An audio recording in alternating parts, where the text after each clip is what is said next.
Hey guys, welcome back to my channel here. This is Penguin Tech. Today I'm going to show you what you need to buy when you want to build a Tamiya RC set. And as you can see, I have the Subaru body there. Yeah, so this is the set that I've been building. And these are the tools that I bought to complete the toy set. So first up, you'll need the radio transmitter and the receiver. So I'll unbox this later on.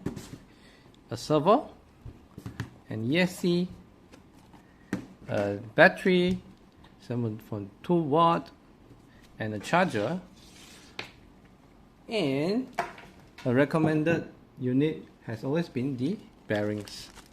So without further ado, let me just start off with the radio transmitter here. So the one I bought is the FlySky GT3C. It costs around 349 ringgit, and yeah, from China, 3-way. It features a lithium-ion polymer battery at 3.7 watt, 800 mAh, USB charging, which is the very old USB-B, I think, and power. I've already unboxed it, but let me just unbox it again for you. So I bought the silver, black, and orange. I bought the orange set. Let's see. Let's go.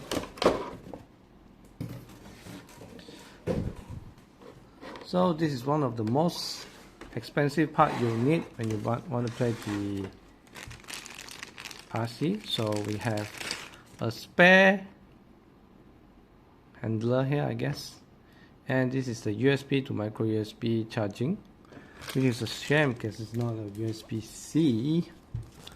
And a quick start guide. I'll need to read through this a lot because many of the controls or the buttons on it, I don't understand how it works or what does it do.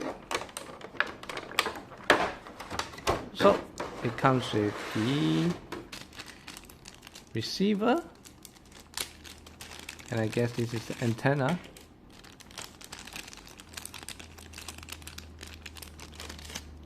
Guess this is the antenna.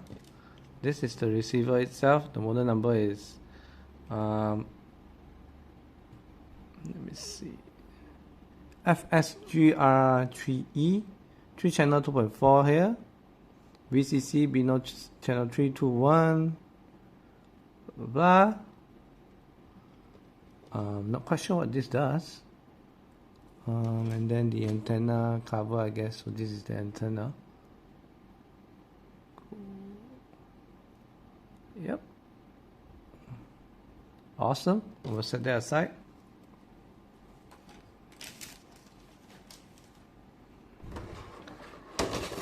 And this is the radio transmitter itself.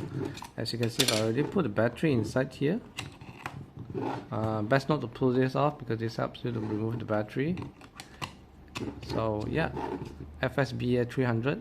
Now the reason I got this unit instead of the FS3B is because the FS3B uses 8 AA battery, which is very hard, very tedious to charge, and you can actually detach this, as you can see, this rubber piece, and replace it with the backup ones. And see, very little forward, a lot of backwards one press button, a lot of things to adjust. I don't know what this is. This is DNR channel 3 T-rim. I'm not quite sure what this does. Channel 3. You see the steering, the power button, all sorts of controls here. I don't know what they do, but I don't know. And you can see you can charge it here, and you can extend the antenna here. And to switch on, this is how you do it.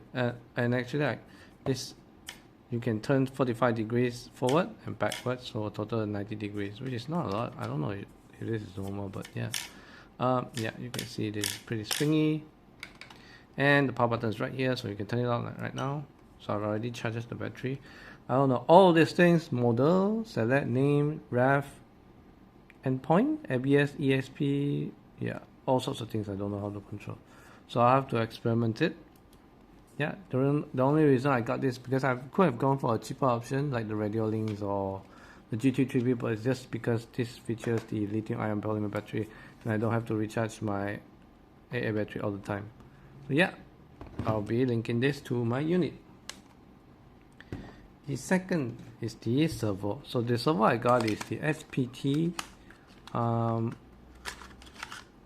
believe 4412LV. So as you can see, maximum angle 90 to 120 degree, frequency is 230, motor is the core, stall torque is 10 to 12 kg per cm, dimension is 40 times 20 times 28.3 mm, web bearing 52 bb, ball bearing I guess, line length 260 mm JR. So this cost me 69 ringgit. Low profile servo, this is actually low profile servo, 12 kg, 4412 LV. So I read a lot reviews and they say this is decent, so I've got this decently fast also. It's actually all metal bodies, I think, maybe not the bottom, but yeah, it's all metal gear. Yeah, so that's about it.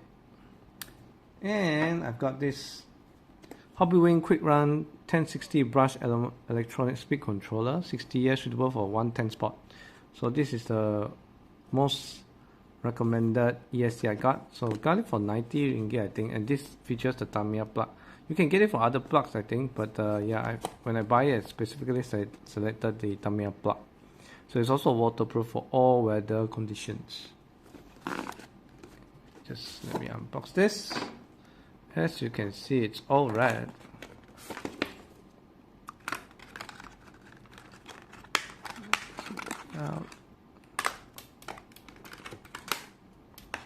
So you got your on and off button here. Cool. You've got the jumper here.